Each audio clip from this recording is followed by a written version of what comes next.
মেলাঘর তেলকাজলা এলাকায় ঝুলন্ত ব্রিজটির দুর্দশা সংস্কার হচ্ছে না। বহুদিন ধরে এই জরাজীর্ণ ব্রিজের উপর দিয়ে যাতায়াত করতে হচ্ছে স্থানীয়দের। বিপজ্জনক ব্রিজ দিয়ে ছোট ছোট পড়ুয়াদের বিদ্যালয়ে যেতে হচ্ছে। রাতে চলাচল করতে সমস্যায় পড়তে হচ্ছে বলেও স্থানীয়দের অভিযোগ। বিষয়টি স্থানীয় প্রশাসনের নেতাদের জানিয়েও কোনো লাভ হচ্ছে না বলে অভিযোগ। তবে কবে নাগাদ সংশ্লিষ্ট দপ্তরের ঘুম ভাঙবে তা সময়ই বলবে।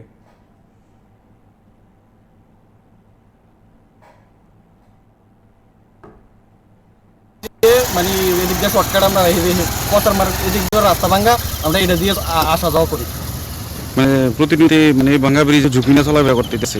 কি তা করবো আমরা ঝুঁকি নিয়ে তো চলাফেরা না, আমরা তো পথে এটা দিনে তো যেমন রাত্রে বেলাটা কেমন, রাত্রেবেলা তো খুব খুব আসতে খুব অসুবিধা হয় আমাদের।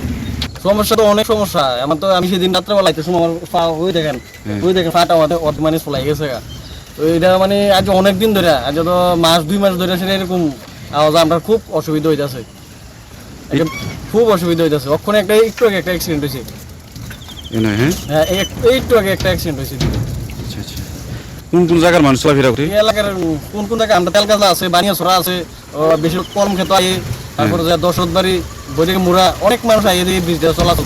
বহুত অসুবিধা, বহুত একবারে মানে এই যে কিছুদিন আগে কালকে পরশুদিন আমিও হয়ে গেছি, চাক্কা ঢুকে গেছে ভিতরে, ওই ঢুকে আমার ঠ্যাং ব্যথা ফেলেছি। আমি হাসপাতাল থেকে আমি 500 টাকার ওষুধ আনছি।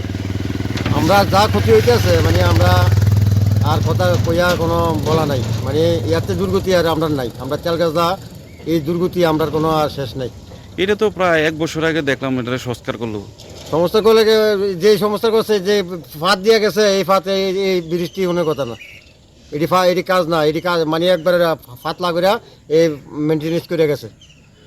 বিশেষ করে দিনের বেলা তো যেমন রাতের বেলা সমস্যাটা বেশি মনে হয়। হ্যাঁ, আর রাত্রে তো মহিলা টহিলা যে অবস্থা, বাইক দিয়ে দেখেন তো ঘন্টার ভিতরে 100 বাইক আপ ডাউন হইতেছে মানুষ।